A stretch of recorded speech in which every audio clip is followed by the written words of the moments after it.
Niteka n'umunezero ntangere vyo gusubira kubana namwe banywanyi bacu mubana natwe makuru n'ibiganiro vya misose tubandanya gushikiriza kuri numbonesha kure yacu ari na byanyu muhuza TV.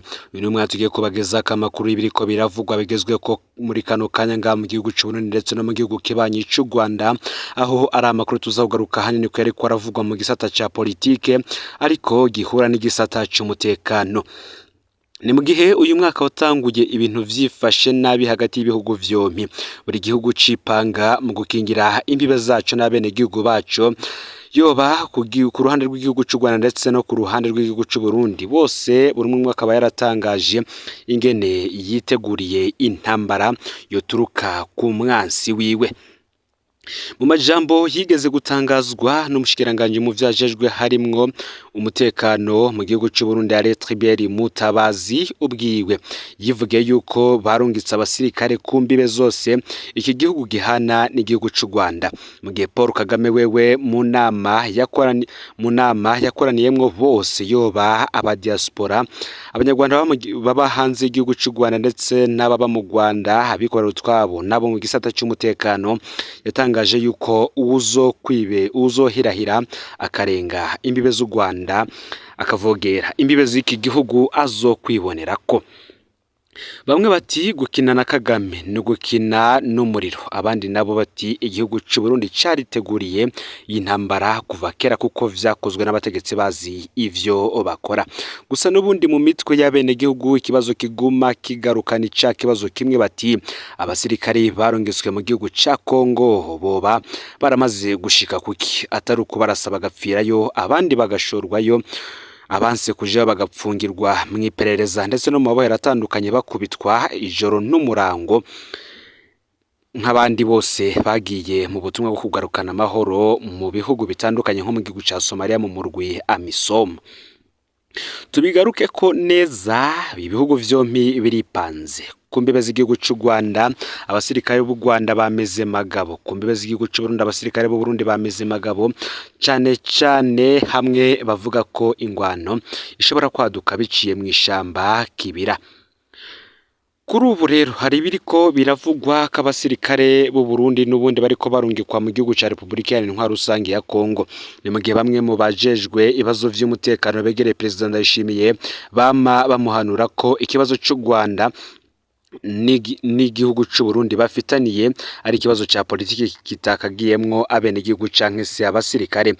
Iki ari ikibazo coheza bakicara bakabiganira ko nk'abanyepolitike bakaza kugitorera umuti urama. Gusa nanone nk'uko biriko biravugwa, bamwe bati hari abasoda b'u Burundi n'ubundi bameze magabo. Ni mu gihe bamwe mu bashinga amateka n'ubundi badahwema kuvuga yuko n'ubundi abasirikare b'u Burundi bamaze gushira muri Kongo ku bwinshi kubera amahera President Ndayishimiye yamaze kurya ayahawe na President w'ico gihugu Antoine Felix Tshisekedi. Ahubwo ko nimbonera kure kuri ubu ziriko ziribonera ko mu nyuma yo kwanka kurungikwa muri Republika Iharanira Rusange ya Kongo. Bamwe bati ese iyi ntambara iramutse ibaye ninde yoyitsinda?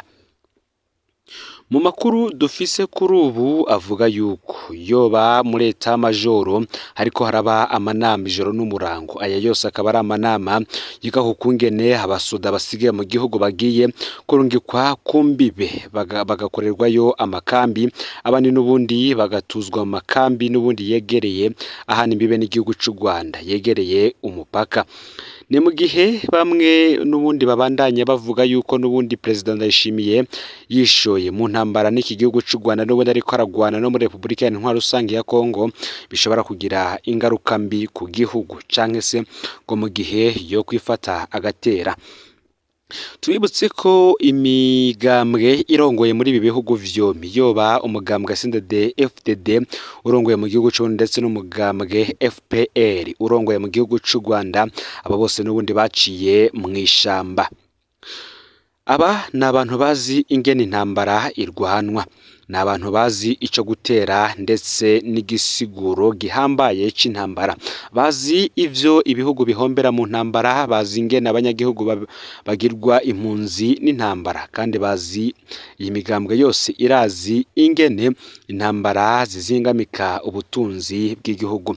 Hamwe rero bakavuga ko hamwe intambara yoba kimwe muri ibi bihugu vyompi gishobora kugiramwo uruhombo rukomeye cyane. Ni mu gihe n'ubundi bihugu bihurikiye mu muryango w'akarere ka Afurika y'ubuseruko vyo bibandanya kuvuga ko guheza uyu mwumvikano muke uri hagati y'ibi bihugu vyompi n'ubundi ari ibiganiro gusa, hatabayeho ibiganiro n'ubundi ibintu vyo kunyuka abenegihugu bakamererwa nabi ndetse n'abandi bose bakaza kubihomberamo. Tubibutse ko n'ubundi bamwe mu badandaza bahora bakora urudandazwa bacisha mu gihugu cy'u Rwanda, aho baje mu bihugu nk'Ubuganda ndetse n'ahandi, bavuga ko kuri ubu itike ryamaze kuduga cyane gushika naho bamwe batanguye kureka ivy'urwo rudandaza. Ni mu gihe kandi mu ntara ya Makamba abanyagihugu basaba kurekura abantu 3 bagirizwa kutubaha buramatari w'iyi ntara. Gilbert Nizigimana na Aniseti barapfumbase bava muri komine Nyanzarake yo mu ntara ya Makamba mu manuko bw'igihugu, barungururijwe mu ibohero rikuru ry'iyo ntara. Bari bahagaritswe ku igenekerezo ya 22/0. Ivyo bikaba vyarabaye nyuma yaho hari abagabo bava muri Tanzania na Nigeria bari bibonekeje, buramatari aca arabirukana, mu gihe abanyagihugu na bamwe mu bajejwe intwaro ku rwego rw'asi bavuga ko bashoboye kubona ko abo bantu ari abaruzi bagirizwa ibikorwa vy'ubugizi bwa nabi. Abanyagihugu bagasaba ko abo bagabo babiri barekugwa atakirinze gusabwa. Kubwa begereye Gilbert Nizigimana batazira Ruhoroma na Aniseti barampfumbase batazira Rubeya, uko ari babiri bava ku musozi wa Buheka muri komine Nyanzarake, barungururijwe bavanwa mu gashoko ku biro vy'igipolisi muri komine Nyanzarake, bajanwa mu gashoka parake ya Makamba ku wa 5 uheze. Abo ngo bari bahagaritswe ku igenekerezo ya 22/0 inyuma y'intama y'umutekano yari yabaye uwo munsi nyene ku musozi wa Buheka, igirishijwe na buramatari wa Makamba Tantine Nshuti n'Amagara. Iyo nama ngo yari yo gutekanya ako gace kubera ko hari umugwi w'abantu basanzwe ari abahinga mu gukoresha amareba bava muri Tanzania na Nigeria kugira ngo bafashe gutuza amarozi mu mihana yo kuri uwo mutumba, bisigurwa n'umunyagihugu. Ngo kandi ngo barabaye kutumvikana hagati ya buramatari wa Makamba n'abanyagihugu kubijanye n'ivyo bikorwa vyo gutuza amarozi. Abantu benshi baciye bahagarikwa muri zone Kazirabageni na Abonga nk'uko tubibwirwa n'umunyagihugu w'Inyanzarake. Amakuru ava mu begereye abo bantu bahagaritswe bakavuga ko bamwe mu bapfunzwe barinze gutanga amafaranga kugira ngo batange igiturire gutyo barekurwe. Ngo barekuwe barinze gutanga igiturire kiva ku 300 gushika ku 400 vy'amafaranga y'amarundi batanga kwa komiseri wa komine Nyanzarake ariwe Claude Nkunzimana. Aniseti barapfumbase akaba asanzwe ari icegera c'umuyobozi wa FDNB ku musozi wa Buheka n'agacimbiri mw'Ubure, hamwe no wapfunganywe Gilbert Nizigimana, bo ngo baranse gutanga ico giturire. Ngo yaciye kandi asaba ko abo babiri dosiye yabijanwa muri parike ya Makamba. Imiryango n'abagenzi bakaba basaba ko barekurwa atana kimwe gisabwe, kuko n'igihe abo bakoresha amareba abo babiri atariho bari. Basaba abategetsi bo hejuru kugira ico bakoze kugira ngo babarekure. Ni mu gihe buramatari wa Makamba na komiseri wa Nyanzarake bavuga ko iyo dosiye bavugwa muri iyo dosiye ntibari bugufi kugira ngo bagire ico bavuze kuri izo zose bariko baravugwa ko n'ubundi. Aya makuru kandi tuyabandanije mu gihugu ca Repubulika iharanira intwaro rusangi ya Kongo. Ibintu ntivyifashe neza. Ni mu gihe i Bukavu ingoro y'inama nshingamateka bayihinduye igikoni. Muti vyoba vyagenze gute? Abakozi b'inama nshingamateka mu ntara ya Sud Kivu mu buseruko bwa Kongo bakaba bagize imyerekano basaba leta kubariha ibirarane vy'imishara yabo y'amezi arenga 30. Baherekejwe n'abakenyezi n'abana babo haheze indwi bacumbitse mu nyubakwa y'inama nshingamateka ya Sud Kivu iri mu gisagara ca Bukavu muri quartier Ndendere. Abagize iyo yegeregere baharurwa mu 170. Bamwe muri bo baturiye ibiti imbere y'inyubakwa ikoreramwe abashinga amateka, abandi bakaba batekera ibipfungurwa mu nyubakwa y'inama nshinga amateka, abandi nabo bakaba baryama ku matera bashashe. Deste Kalenga Kisale, umuhanuzi ajejwe ibijanye n'ubuhinga ariko aragiye imyerekano asaba umushahara w'amezi 32. Ati turinga kunama nshinga amateka dusaba ko umushahara wacu tutarigera turonka w'amezi menshi tuwuhabwa. Twaranditse market, ivyo twabonye bitatunezere, twaciye dutangura imyerekano kugira ngo duharanire uburenganzira bwacu.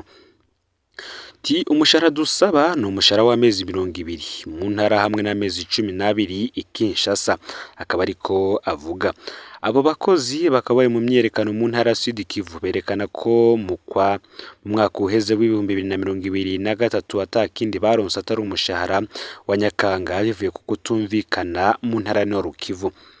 Gustave Bujiriri arongoye sendika mu nama nshinga amateka muri Sud Kivu akavuga ko bashobora gutegwa n'ubukene kuko haheze igihe kinini bataronswa agashahara kabo.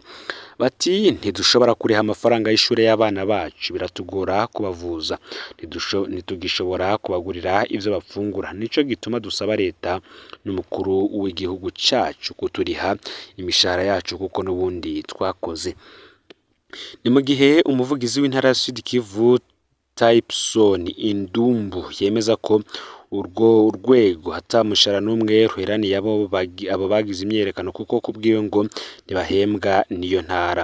Iyo myerekano batanguye kuva ku igenekerezo ya 30 guheze yatumye hatabaho isasa ry'inama ya bose yari itegekanijwe ku igenekerezo ya 5 Ruhuhuma.